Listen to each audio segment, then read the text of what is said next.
afternoon. Hope you're well. I don't know whether you're aware, you've made 47 appearances so far this season, including internationals. Hopefully it'll be 62 if all goes to plan with Liverpool. But is this how you like it, game after game, and each one getting bigger and bigger? Yeah, definitely. I think maybe the manager said it already in the media, but if you would say at the start of the season that you would still be in all competitions by this time of the year, also having the full squad, that obviously last season wasn't really the case. We would have taken it easily, and I'm just enjoying the moment. We all as football players want to play games. Obviously, it asks a lot physically from us, but just going for it, and I'm enjoying every moment. And as a defender, the record is very impressive of late. You've only conceded 3 goals in the last 13 games. Do you think sometimes it goes unnoticed outside of the club with so much emphasis on Liverpool's front three, etc.? Do you care? I must say, before the international break in January, I did care a little bit that it was going unnoticed, because I think I said it in an interview as well, that I felt a bit taken for granted coming back from a long-term injury, that everything was sort of normal and everyone expected the same, and it's quite difficult. But after the break, I really didn't, and maybe that helped also the performances personally. But at the moment, we're just doing it together. We're going for it. Everyone is playing the part. Everyone is involved in it as well. The back four plus Ali changes at times as well. If you look at the cup final with Queef coming in, being the hero in the cup competitions, Costas left back, Ibu coming in, Joe coming in now. So everyone is getting involved in the success that we have as a defensive unit. But the way we defend is we do it all together, and everyone feels responsibility for that as well. From Premier League to Champions League, different types of games. Just wondering, do you have to approach these knockout games any differently now that the away goals rule has changed? What's the approach for Benfica tomorrow? Hopefully get a win. The approach won't be any different. I think it's a mental thing as well, to not have the away goal rule. But it is what it is. It's changed. We'll have to get a good result tomorrow night, and hopefully take that with us for the return leg at Anfield. Stay a little bit to the Crystal Radio Lens, please.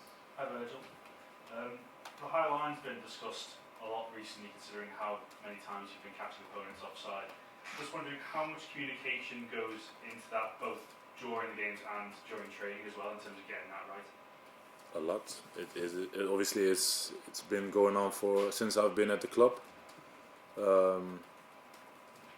It's now been highlighted. Well, I think if you look back at the last couple of seasons, we're always trying to play with a high line,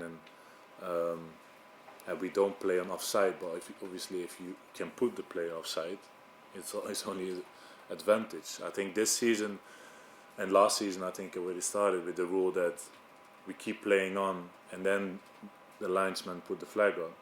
It looks a bit, that we are conceding chances against us. Even the other day, when obviously Ali had to make the save, it looked like we are vulnerable when he is offside. So I think that rule first and foremost has to get out of the way.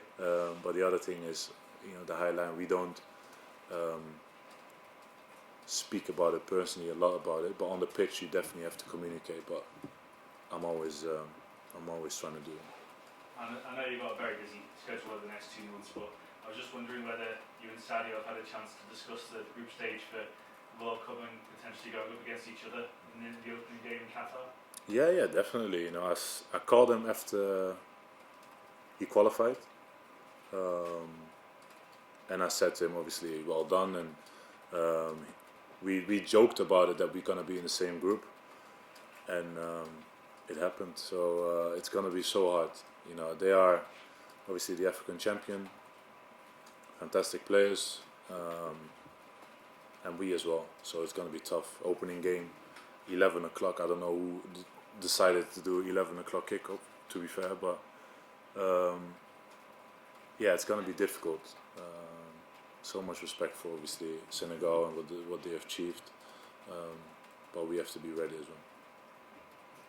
Given the achievement that this side is on cut up and doing over the next 2 or 3 months, how do you block out the external noise, especially living in the city? Do you allow yourself to dream, you and the rest of the players, or is it purely just on a game by game basis? Yeah, game by game. The manager says this all the time, but it is really like this, you can't focus on the next game when you still have a game to play. So for us, is that tomorrow night, and that will be a very tough one. And then we have to recover. How tough that will be. Obviously, we're flying back the day after, so you have this time an extra day for City. But you have to make sure you do the right things, and then the focus will be on the next game. So that's how we see it. And for me personally, I'm not too difficult in this, so I just try to focus on the game ahead. Okay, we'll head to Zoom now. So, Juliet, would you like to go next, please? Hello, Virgil. So, we couldn't hear you here on Stoomland at the start of your press conference. So, if I repeat anything, please please tell me if you've been asked these questions already. I was just wondering, as a team, though, at this stage of the season, bearing in mind you say you take it game by game, but the next 12 days. If you reflect Jurgen Klopp's programme notes at the weekend about this, the fact that hopes and dreams could be achieved, are you improved more as a team in these big moments, would you say? Well, obviously we're definitely more experienced. We've been in that situation that, for example, Manchester City is. We've been in the Champions League final, so we have been in this situation before. But you only can influence the game ahead of you, and that's how we see it. Tomorrow is going to be a big one of the two that's ahead of us. So that's the only thing we can do. We can only focus on tomorrow night and nothing else. Do you look at it then that you've got everything to gain and nothing to lose because of the position that you find yourself in? Well, we don't look at it that way. If I'm honest, kind of yeah, I know, but I don't think we look in it in that way. We just want to make this season hopefully an unforgettable one for us as players, for the staff, but as a whole club. I think the things that have been going on at the moment at Liverpool is something that no one should take for granted. We are as a group, we are very stable. We have a fantastic squad with the manager, the whole relationship with the club. The performances, so we should just enjoy it, go out there, give it your all, and if that's enough at the end of the season, then happy days. If not, then we try again next year. But we shouldn't take for granted what's happening at the moment. Just if you have been asked this question, it was just about Louis van Gaal. Is it a measure? Does it sum up the measure of the person that he is? The fact that he kept his diagnosis away from the players during the international break and the treatment that he's been receiving? Yeah, definitely. I was also in shock last night when I heard his interview, because obviously he's getting his film out next week. So I was just wondering how he would promote it a little bit and speak about his life, and then obviously that was a big shock, and obviously I messaged him after the interview, and but yeah, it definitely says a lot about him. I said to him as well, he's not that type of guy that needs a lot of sympathy. That's how he is, but I told him as well that we are definitely going to be there for him as a group whenever he needed, and hopefully we can also make it for him a World Cup to never forget. Thank you for your time, Virgil.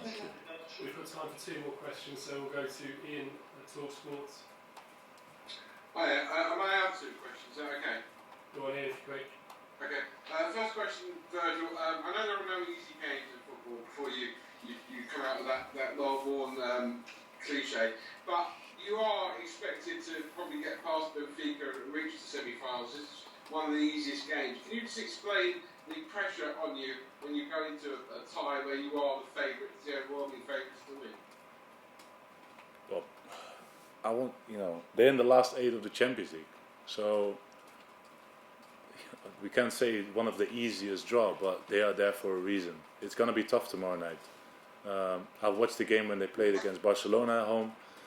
We all obviously analyzed them here, and it's gonna be difficult. And that's how we face. We have to show them the respect they deserve, and it will be tough. And for you guys from the outside, you can make whatever you want out of this, but it's gonna be tough, and we are ready for a tough test.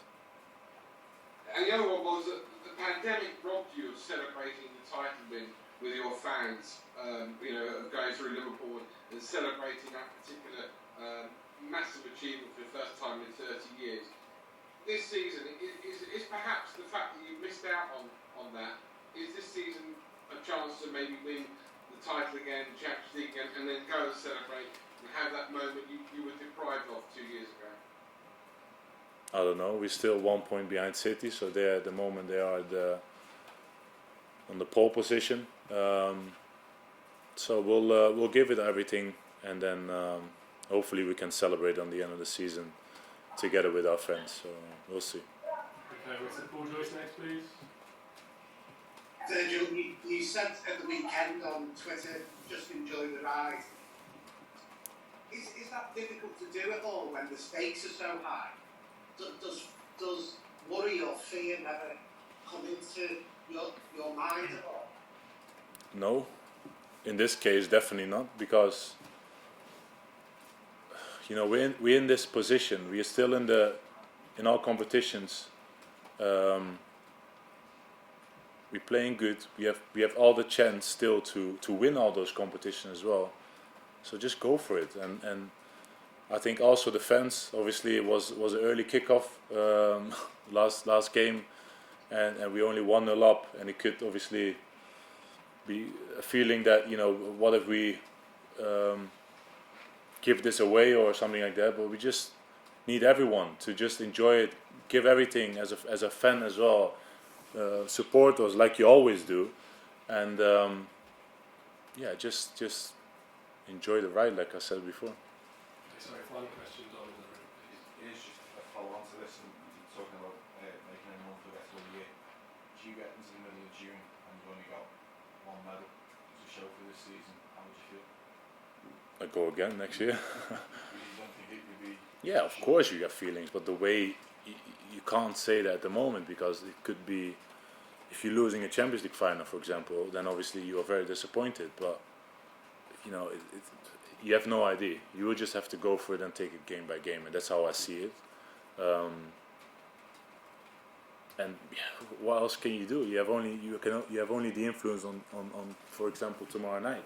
If you don't get a good result tomorrow night, it makes it a lot difficult at Anfield when we play the second game. And then what if you're out? So how would you feel then? So it's like you don't need to think what's going to happen in mid-May at the moment. You just have to focus on the games ahead, like the manager keeps saying, and that's how you really see it, and that's how we are also how do you call it,